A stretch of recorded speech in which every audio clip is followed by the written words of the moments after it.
The air in the lobby of St. Jude's private surgical wing doesn't smell like a hospital. It smells like a five-star hotel in Zurich, expensive sandalwood, pressurized oxygen, and the faint metallic tang of high-end climate control. There is no chaos here, no sirens, only the muffled clicking of heels on Italian marble and the low hum of a Dyson Airblade. It is a cathedral built to the ego of the South Florida medical elite. I sat in a chair that cost more than a mid-sized sedan, watching the clock. I was 45 minutes past my scheduled appointment. In most sectors of the professional world, 45 minutes is a declaration of war. In a high-stakes litigation firm, it's a firing offense. But in the ecosystem of St. Jude's, it's a calculated display of dominance. I leaned back, feeling the stiff polyester of the standard patient blazer I'd worn for the occasion. I looked unremarkable. I looked like a man with a deductible he couldn't afford. I looked, most importantly, like someone who didn't matter. "Mr. Sterling?" The voice belonged to a woman behind a desk of polished obsidian. Her name tag read Elena, Patient Relations. She didn't look at me. She looked at a screen that undoubtedly displayed my fabricated patient profile, a mid-level insurance plan, a history of minor complaints, and a low-priority status code. "I'm still here," I said. I kept my voice flat, devoid of the authority I usually carry. "Dr. Vance is running behind. Emergencies happen," she said, her tone dripping with the practiced empathy of a customer service bot. "If you can't wait, we can reschedule you for, let's see, 3 months from now?" "I'll wait," I replied.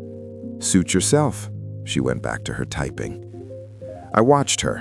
I watched the way she prioritized the phone calls from gold-tier concierge members, her voice shifting into a submissive melodic chirp the moment a donor's name appeared on her HUD. This was the first data point, institutionalized tiering. It's a cancer in private healthcare. The moment a medical facility starts treating patients like a diversified stock portfolio, the Hippocratic Oath becomes a secondary consideration to the quarterly EBITDA. 10 minutes later, the double doors swooshed open. Dr. Julian Vance appeared. He was the reason I was here, tall, tanned, wearing a lab coat that looked like it had been tailored on Savile Row. He didn't walk, he glided. He was the chief of surgery, a man whose hands were insured for 8 figures and whose ego was likely larger than the hospital's endowment. He stopped at the desk, ignored me entirely, and began berating Elena, not for a medical error, but because the espresso machine in the surgeon's lounge was extracting at the wrong temperature. "I have a double bypass at noon, Elena," Vance hissed, his voice carrying across the silent lobby. "I don't pay this facility's overhead to drink burnt beans. Fix it." "Of course, doctor. Also, your 10 o'clock is still waiting," she whispered, gesturing toward me with a slight disparaging tilt of her chin. Vance turned. He didn't see a human being. He saw a nuisance. He saw a line item that was dragging down his hourly billing average. He checked his Patek Philippe, the REF 5270P if I wasn't mistaken, $250,000 on a wrist that was currently 30 minutes late to a consultation. "Mr. Sterling, is it?" Vance didn't move toward me. He expected me to come to him. I stood up and walked over. "That's right." "Look, Sterling," he started, not even offering a handshake. "I've reviewed your chart. Vague chest pains, some lightheadedness. It's likely psychosomatic. Stress. You probably just need to adjust your diet and maybe see a therapist. I'm a thoracic surgeon. I deal with structural failures, not lifestyle anxieties." "The pain is acute, doctor." I maintained my difficult patient persona. "I've had 3 episodes this week. I was told you were the best." Vance let out a sharp, sharp laugh. It was the sound of a man who had forgotten what it's like to be questioned. "I am the best, which is why my time is allocated to patients who actually have pathologies. You're taking a slot that could be used by someone with a legitimate valve collapse. You're being difficult, and quite frankly, you're wasting the resources of this wing." He turned to Elena. Cancel the rest of his workup. He doesn't need the MRI. Refund his copay and get him a referral to a general practitioner in the city, someone who has time for vague symptoms. Doctor, I said, my voice dropping an octave, losing its feigned uncertainty. Are you refusing to perform a diagnostic workup because you've predetermined my value based on my insurance tier? Vance froze. He turned back, his eyes narrowing. The difficult patient had just used a phrase that sounded suspiciously like a legal liability. I'm making a clinical judgment, Vance said, his voice dropping into a dangerous cold simmer. And my judgment is that you are a malingerer looking for a miracle or a lawsuit. We're done here. Elena, have security escort Mr. Sterling out. He's becoming a disruptive presence. Elena's hand moved toward the silent alarm under her desk. 2 security guards, built like NFL linebackers, began peeling themselves away from the shadows of the entrance. I didn't move. I didn't reach for my wallet. I just looked at Vance. Behind my calm exterior, I was mentally checking off the boxes of the State Medical Code Section 456.072. Failure to practice medicine with that level of care, skill, and treatment, which is recognized by a reasonably prudent similar physician as being acceptable. You're making a mistake, Julian, I said softly. He scoffed. A sneer curled his lip. You're calling me by my first name? Bold. Security, get this difficult gentleman out of my sight. He's officially barred from this wing. One of the guards reached for my arm. I stepped back just an inch, avoiding the contact with a precision that made the guard blink. I wouldn't do that if I were you, I told the guard. Then I looked back at Vance. You're right about one thing, Doctor. This was a waste of resources, but not for the reason you think. I reached into my inner pocket. Elena flinched. The guards tensed. I didn't pull a weapon. I pulled out a heavy, cream-colored envelope embossed with the seal of the Department of Health. You've spent so much time looking at my insurance tier, Julian, that you forgot to look at my credentials. I laid the envelope on the obsidian desk. Part 1 is over, I thought. The trap was sprung. The silence that followed was heavy, the kind of silence that precedes a controlled demolition. I watched the color drain from Elena's face as she recognized the seal. Vance's hand hovered in midair, his arrogance suddenly suspended by a thread of pure, unadulterated instinct. He knew.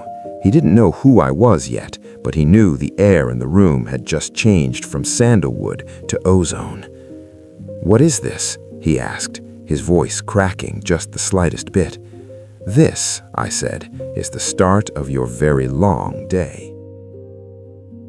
Vance didn't reach for the envelope. He stared at it as if it were a biological hazard.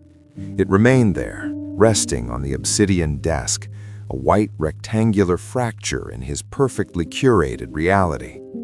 Open it, Julian, I said. No more feigned weakness. My voice was now the sound of a closing trap, cold, precise, and resonant. The security guards hesitated. They were trained to handle difficult patients, but they weren't paid to interfere with the Department of Health. They looked at Elena. Elena looked at the floor. Vance finally reached out, his fingers twitching, and tore the seal. I watched his eyes. It's a professional hobby of mine, observing the exact microsecond when a high-status individual realizes their leverage had hit zero. He scanned the header. Office of Inspector General, Medical Board Lead Investigator, Notice of Immediate Clinical Audit and Summary Suspension Inquiry. His face didn't just turn pale, it turned a sickly, translucent gray. The patek on his wrist suddenly looked like a shackle. "You're Elias Sterling," he whispered. The name finally registered. Not the Mr. Sterling from a low-tier insurance file, but the Sterling who had dismantled the fraud ring at Mount Sinai and stripped the licenses from 3 chief surgeons in the Keys last summer. "The patient profile was a stress test, Doctor," I said, stepping into his personal space. I was no longer the nuisance. I was the apex predator in a suit that was suddenly visibly more expensive than his lab coat. You failed. You didn't just fail the ethics, you failed the logistics. You didn't check for my symptoms because you were too busy checking my billing potential. This is a setup, Vance hissed, trying to regain some semblance of his succession-style bravado. He looked at Elena. Why wasn't this flagged? Why did we have an investigator in the lobby for an hour? Because your system is designed to ignore anyone who isn't a gold-tier donor, I replied for her. I sat there for 62 minutes. I watched you bump 3 scheduled surgeries for elective cosmetic consultations for friends of the board. I watched you refuse a diagnostic workup for a potential cardiac event based on a whim. That's not medicine, Julian. That's a country club with scalpels.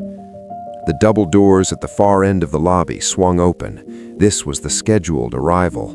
4 men and 2 women in dark charcoal suits marched in, carrying silver Pelican cases. My team. They didn't look like doctors. They looked like a forensic accounting firm arriving at a crime scene. Mr. Sterling, the lead investigator, Sarah said, nodding to me. She didn't even glance at Vance.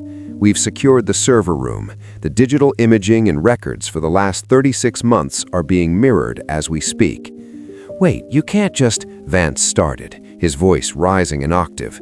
This is a private facility. You need a warrant for server access. I pulled a second document from my pocket, a folded court order signed by a federal judge at 6 a.m. this morning. I tapped it at his chest. I don't just have a warrant, Julian. I have a mandatory administrative access order.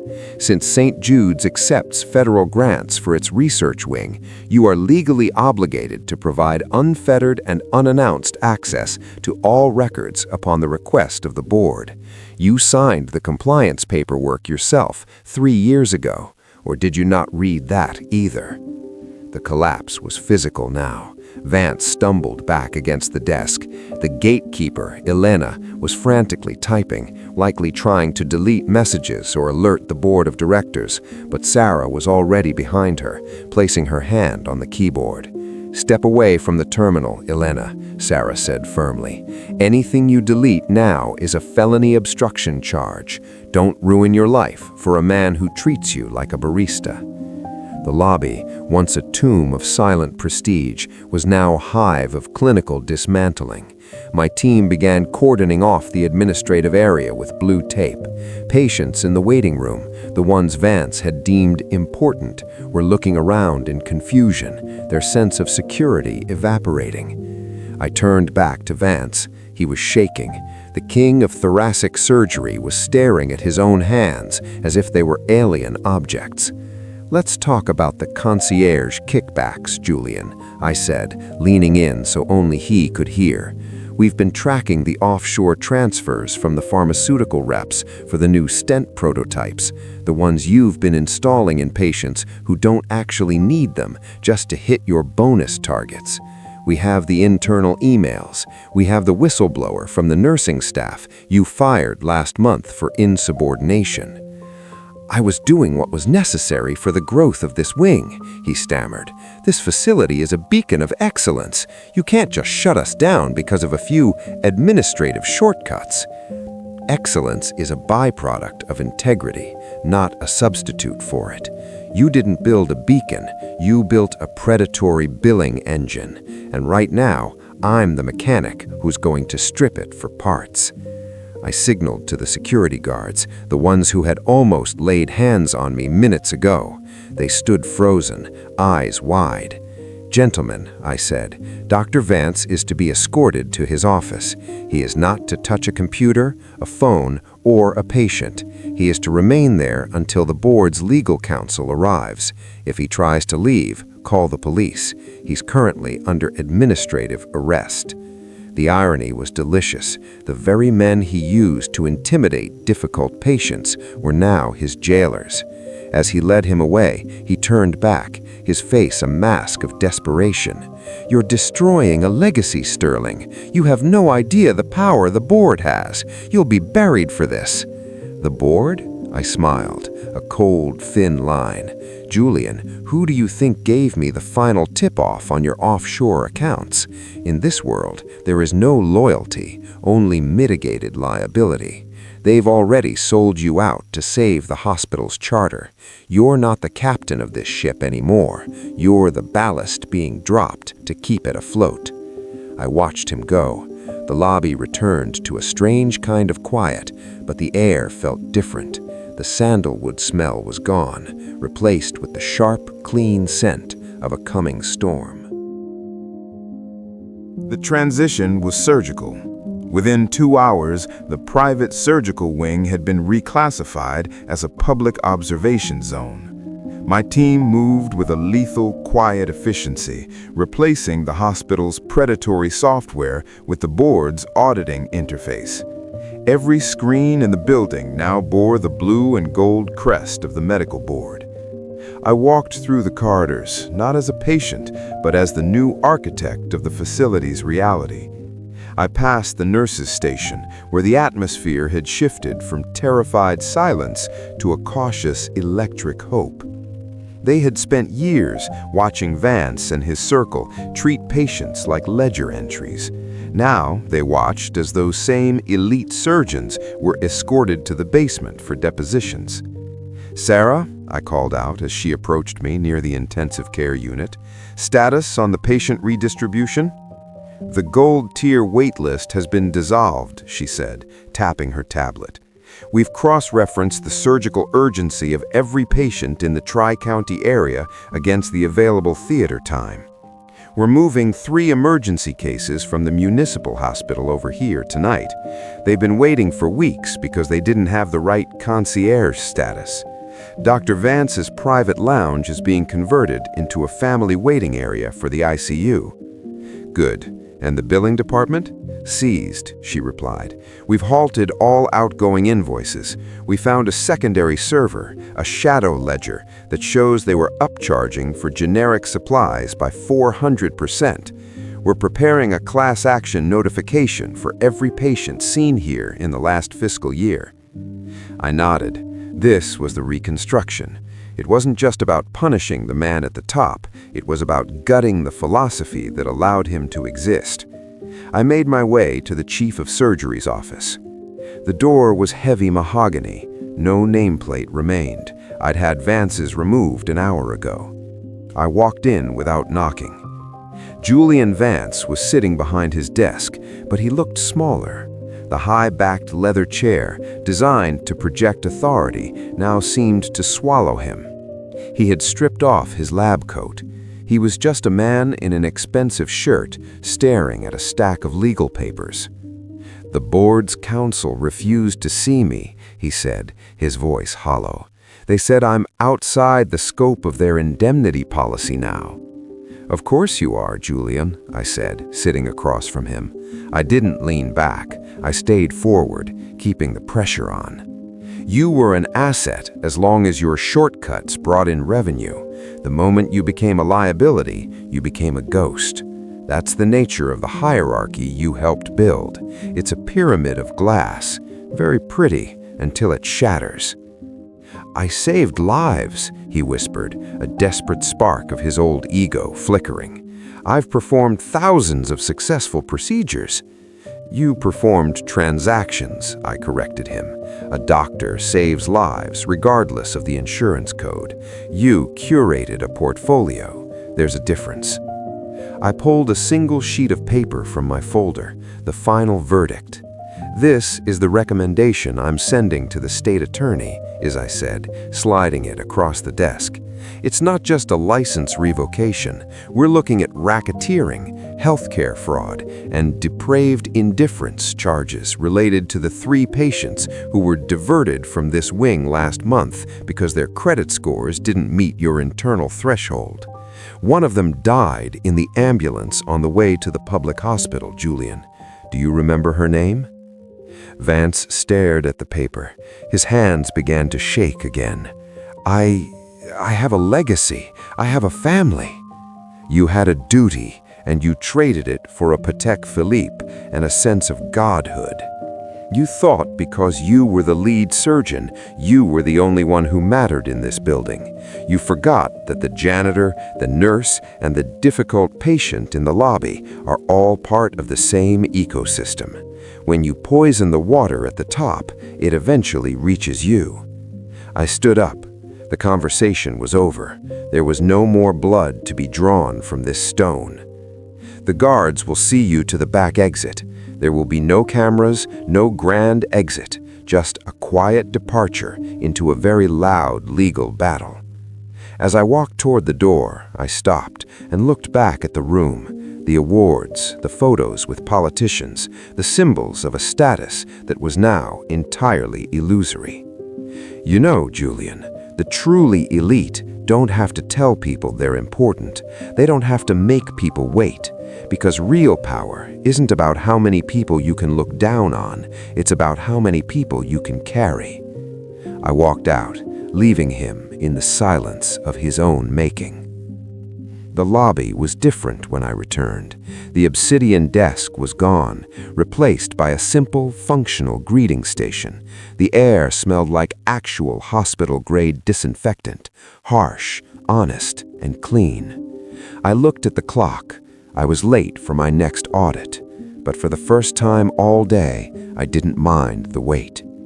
The system was broken, but piece by piece, we were putting the right people back in the room. Status is a shadow, worth is the light, and in the end, the light always finds the cracks.